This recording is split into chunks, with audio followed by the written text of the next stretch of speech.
आज की video revolve करेगी सुशील शर्मा, नैना साहनी और तंदूर के अराउंड।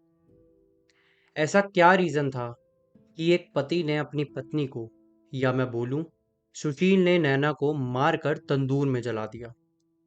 आइए जानते हैं इस वीडियो में। Hello everyone, my name is Ashnova. Video में आगे बढ़ने से पहले मैं तुम्हें बता दूं कि ये केस कुछ अलग है, और इस केस में जो सजा कैदी को मिली थी उसके बारे में जब तुम्हें पता चलेगा ना, तुम लोग खुद हैरान में हो जाओगे कि ये हमारे इंडिया के लॉज एंड ऑर्डर कर सकते हैं। सो टाइम को बिल्कुल भी वेस्ट ना करते हुए सीधा स्टार्ट करते हैं आज की वीडियो के साथ। तो बिल्कुल स्टार्टिंग से जानते हैं कि क्या हुआ था। सुशील, दिल्ली यूथ कांग्रेस का प्रेसिडेंट, एक दिन अपने काम के दौरान एक लड़की से मिलता है जिसका नाम नैना साहनी था। पहली नज़र में ही सुशील अपना दिल नैना को दे बैठता है, और थोड़े दिन में नैना से दोस्ती करने के बाद ये सेम फीलिंग नैना को भी आने लगी थी। इस बात को नैना अपने दोस्त मतलूब करीम को बताती है, जो नैना को काफ़ी टाइम से जानता था। थोड़े टाइम बाद ही दोनों, नैना और सुशील, शादी कर लेते हैं। शादी के बाद सुशील और नैना गोल मार्केट एरिया के पास सरकारी फ्लैट 8/2A में रहने लगते हैं। इन दोनों के बीच सब कुछ अच्छा चल रहा था, सिवाय एक चीज के, जो थी कि सुशील कभी भी दुनिया को अपने और नैना के रिश्ते के बारे में बताना नहीं चाहता था, और वहां दूसरी तरफ नैना को ये बात बिल्कुल भी मंजूर नहीं थी, और नैना और सुशील के बीच पे इस मुद्दे को लेकर काफी लड़ाइयाँ होती थी।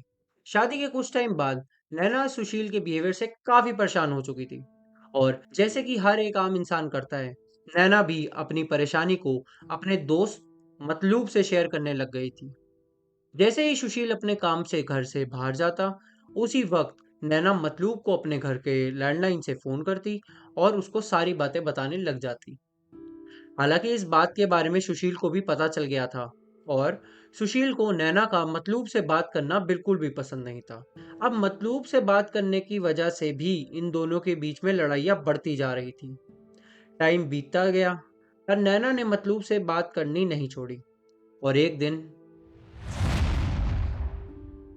2 जुलाई 1995, टाइम था शाम के 7:30 बजे। सुशील काम से अपने फ्लैट 8/2 पर लौटता है, और उसे एकदम से घर में देख नैना ने लैंडलाइन की कॉल को कट कर दिया। सुशील ने नैना से पूछा कि कौन था कॉल पर। वही मतलूब ना। नैना ने उसकी बात को इग्नोर किया और वहां से जाने लगी।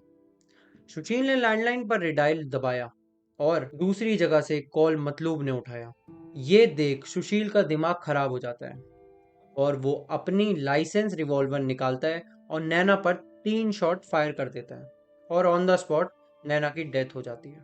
थोड़े टाइम बीत जाने के बाद सुशील अपने होश में आता है, और अब उसको समझ नहीं आ रहा था कि ये उसने क्या कर दिया। वो अब बस उस बॉडी को ठिकाने लगाने की फिराक में लग जाता है।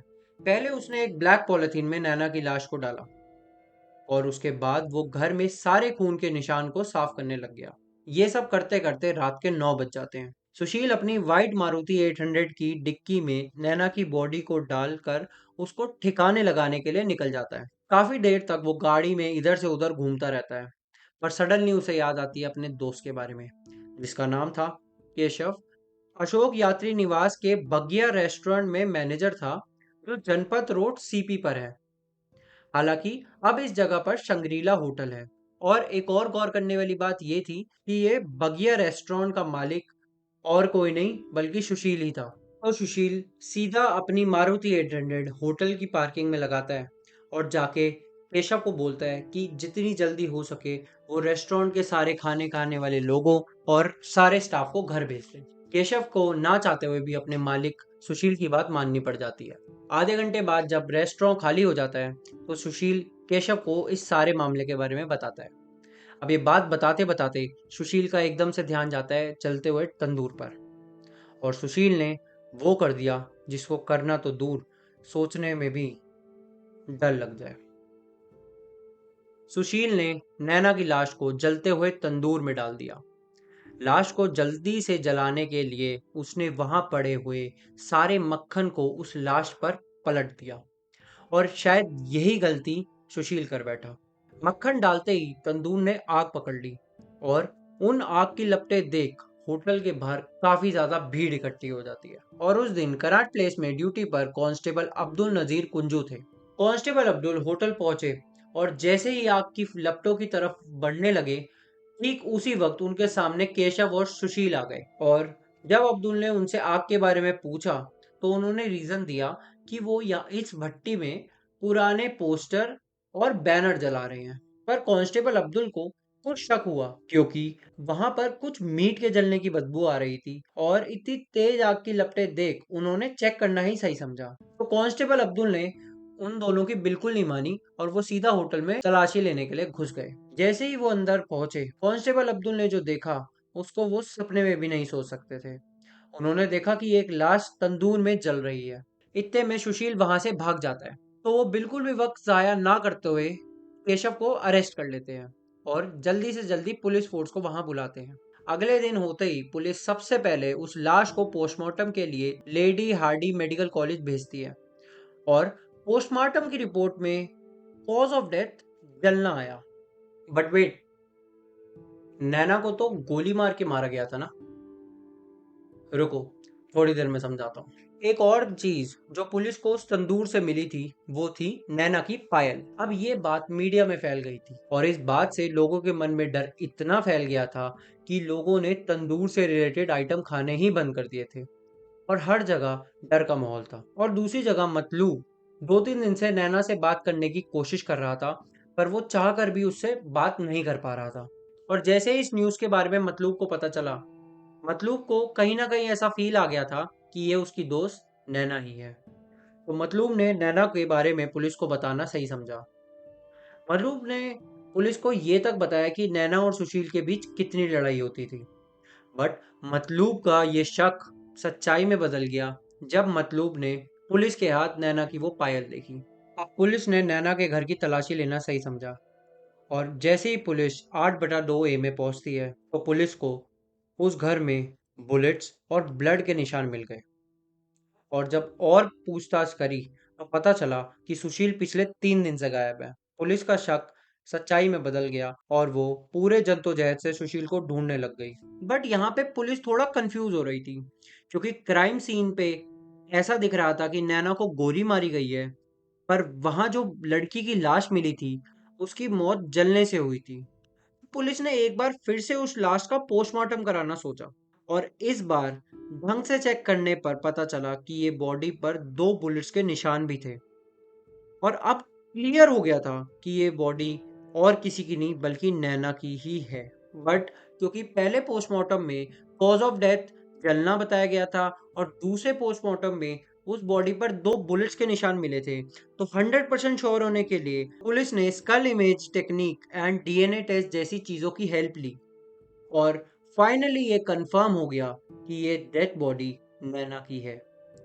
वहां केशव ने भी सब कुछ कबूल कर लिया था कि सुशील नैना की लाश को कैसे उसके होटल में लाया था और कैसे सुशील नैना की बॉडी को तंदूर में जलाना चाहता था। पुलिस को जब ये सारी बातें पता चलती है तो पुलिस सुशील की तस्वीरें ऑल ओवर इंडिया अपनी अपनी ब्रांचेस में शेयर कर देती है और वहां सुशील बैंगलोर में बाल कटवा कर छुपा हुआ था। उसके बाल कटवाने का रीजन ये था कि सुशील चाहता था कि वो किसी को भी आसानी से पहचान में ना आए। सुशील ने बैंगलोर में एक लॉयर भी हायर किया था और कुछ दिन बाद उसने खुद ही कोर्ट में सरेंडर कर दिया। गिरफ्तार होने के बाद सुशील के ऊपर लोअर कोर्ट में केस स्टार्ट हो गया था और 8 साल बाद 7 नवंबर 2003 में लोअर कोर्ट ने उसे मौत की सजा सुनाई।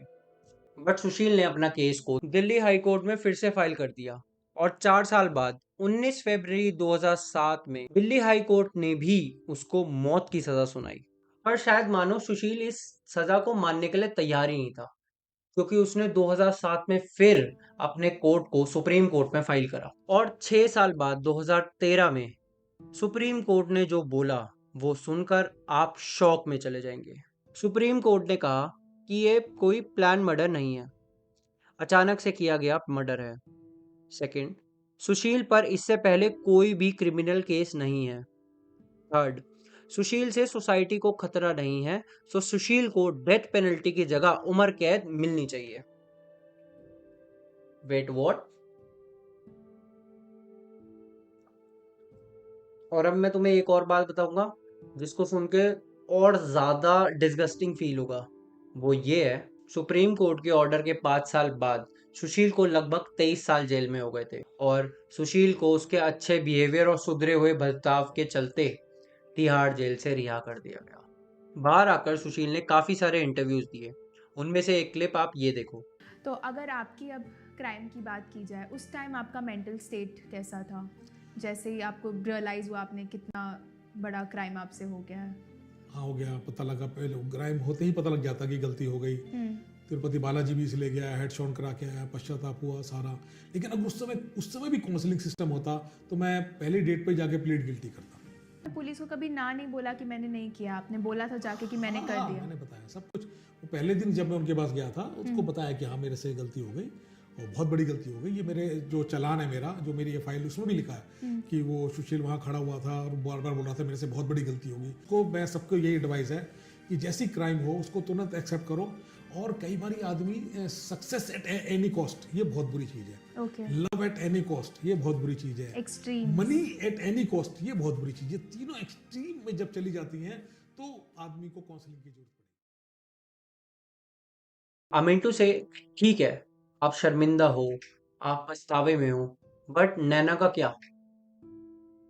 नैना को तो तुमने मार कर जलाने की कोशिश करी ना।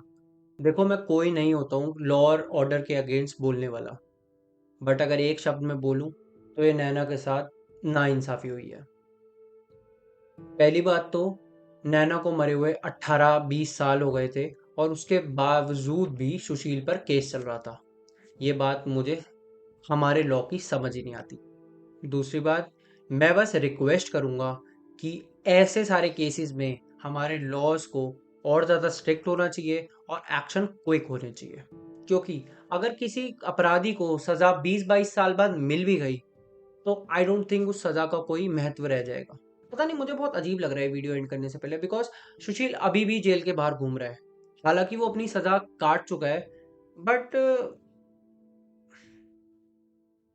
ये पॉसिबल कैसे है कि तुम किसी का मर्डर कर दो, फिर उसके बाद उसे जलाने की कोशिश करो और तुम्हारे को पहले कोर्ट सजाए मौत दे, फिर तुम उस केस को दूसरे कोर्ट में लेके जाओ, वहां से तुम्हें सजाए मौत मिले, फिर तुम उसे और बड़ी कोर्ट में लेके जाओ, वहां पर वो सजाए मौत उम्र कैद बन जाए और उम्र कैद भी तुम्हारे अच्छे बिहेवियर के चलते तुम्हें छोड़ दिया जाए। सीरियसली मेरे पास अभी कोई भी वर्ड्स नहीं है तुम्हें बोलने के लिए। आई होप ये आपको वीडियो पसंद आई होगी। Thank you so much for watching this video.